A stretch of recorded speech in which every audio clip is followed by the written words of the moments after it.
Chapitre 144, je vous le dis, c'est une très bonne opportunité. 2. Les nobles cessèrent de se chamailler et commencèrent à grogner. Que diable se passe-t-il ici? Tisk, revenons en arrière pour aujourd'hui et essayons une autre fois.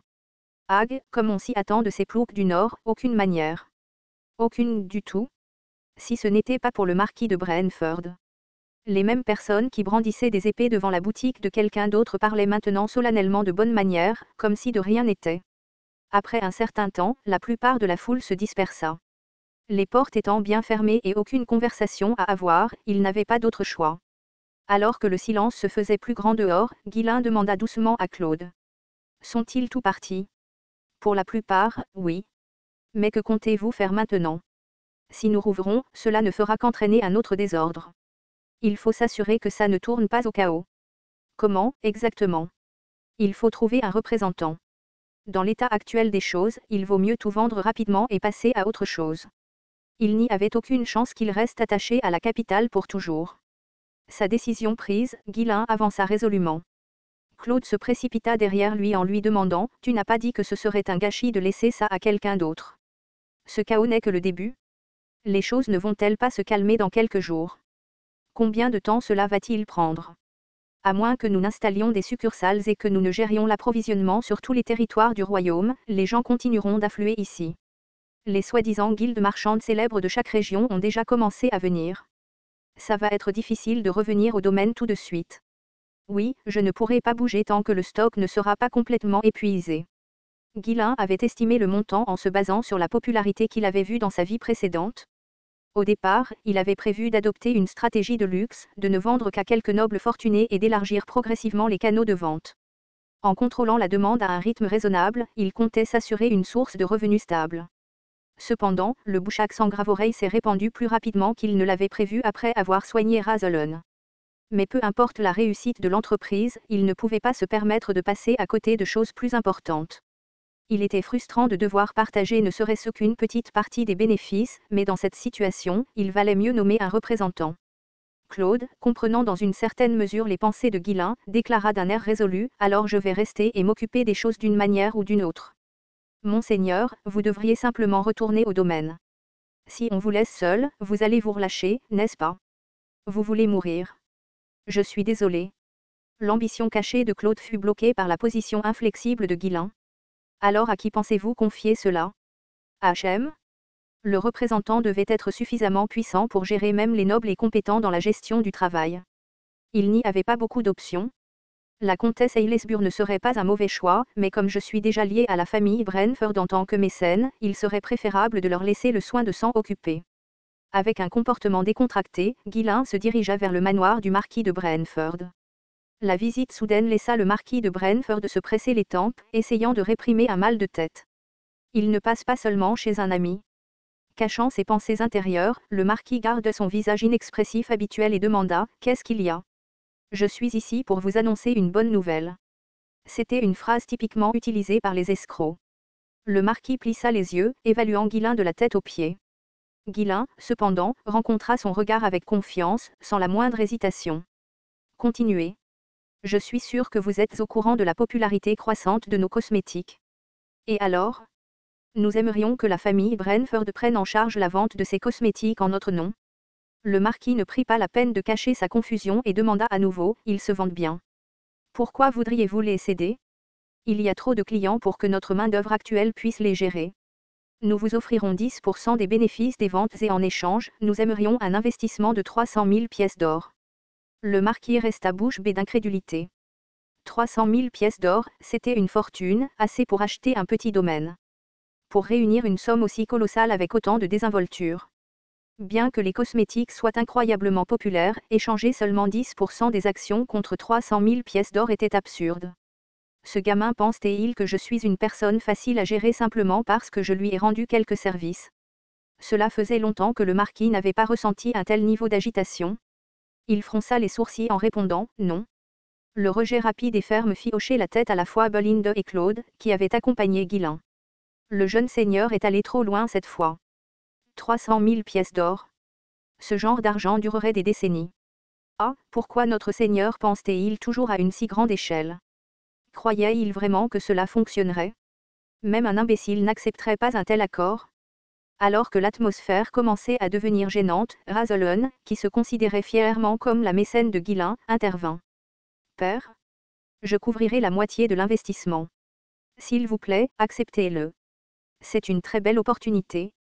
Surpris par cette déclaration soudaine, le marquis haussa un sourcil et demanda. Une opportunité? De quel genre d'opportunité pensez-vous qu'il s'agit? Les cosmétiques sont des produits de consommation. Ils continueront à se vendre sans fin. Nous pourrons éventuellement récupérer l'investissement. Et quand pensez-vous que nous récupérerons cet argent? Avec une part de 10%, cela ne représente que 10 pièces d'or. Après avoir soustrait les coûts de gestion et d'exploitation, il n'en restera même pas la moitié. C'est uniquement parce que nous les vendons actuellement dans la capitale. Une fois que le nom de Dineb se sera répandu dans tout le royaume, nous récupérerons l'investissement beaucoup plus rapidement que vous ne l'estimez. Ce n'était pas tout à fait faux, mais bâtir cette réputation et élargir les canaux de vente prendrait également du temps et de l'argent. Le marquis claqua la langue et réprimanda sa fille.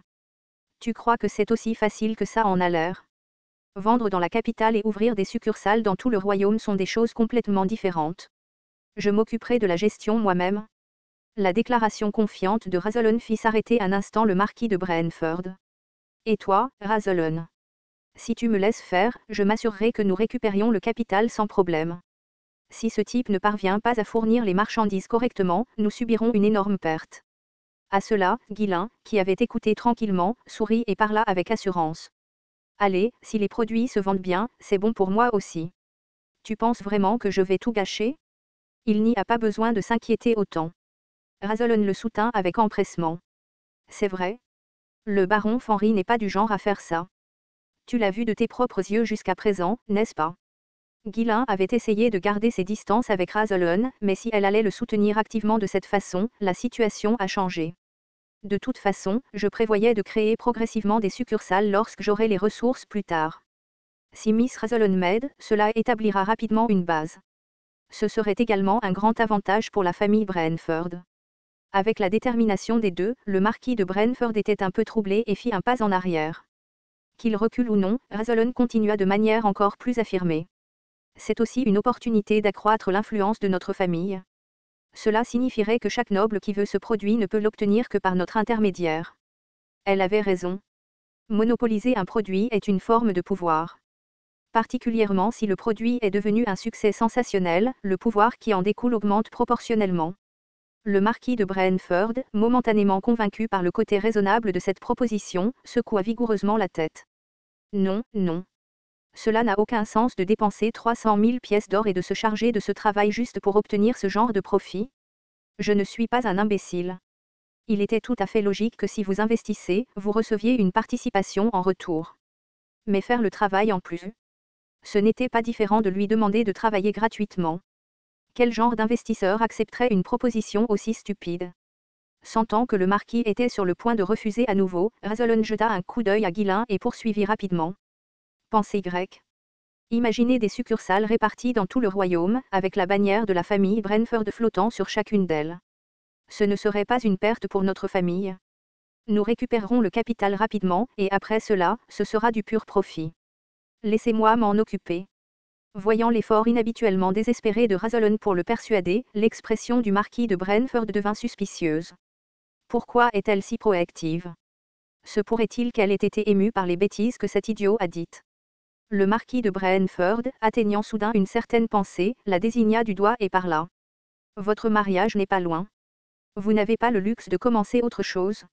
Razolon, comme si elle avait déjà anticipé sa remarque, continua sans hésitation. Maintenant que je suis rétabli, est-il vraiment nécessaire que j'épouse un membre d'une telle famille? Il existe de bien meilleures options. N'est-ce pas un gaspillage? Le regard du marquis de Brentford vacilla légèrement. Maintenant qu'elle s'était remise de sa maladie et qu'elle revenait progressivement à son ancienne personnalité, cela lui semblait un gaspillage de l'envoyer dans cette famille. En voyant cela, Razolon comprit que c'était le moment idéal pour continuer. Son père n'était pas du genre à hésiter comme ça sur la plupart des choses.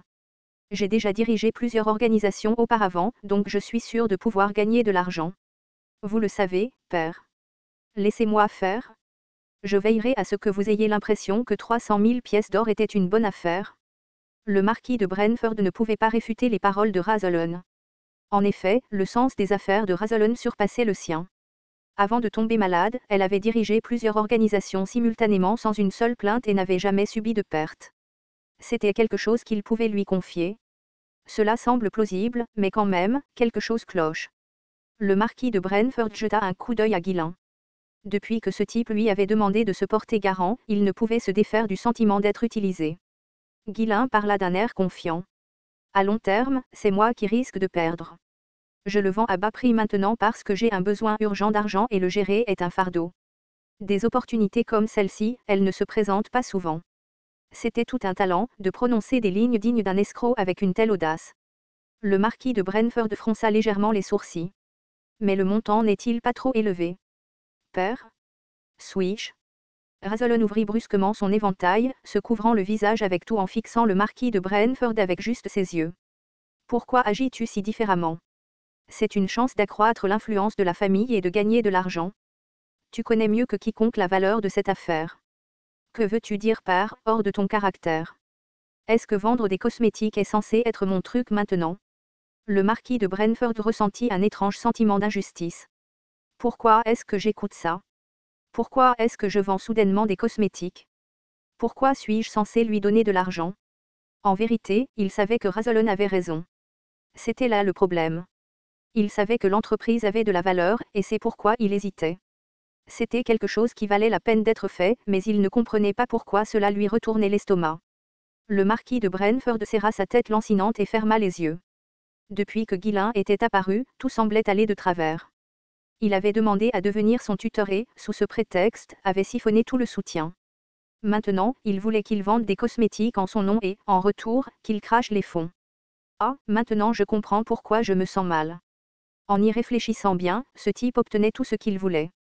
Le visage du marquis de Brentford montrait des signes de profonde détresse. En voyant cela, Belinda et Claude serrèrent les poings. Voir le marquis de Brentford hésiter ainsi. Est-ce qu'il hésite vraiment devant la proposition du jeune seigneur? Sérieusement? Est-ce vraiment le marquis de Brentford? Est-ce qu'il pourrait vraiment être convaincu? Je l'espère.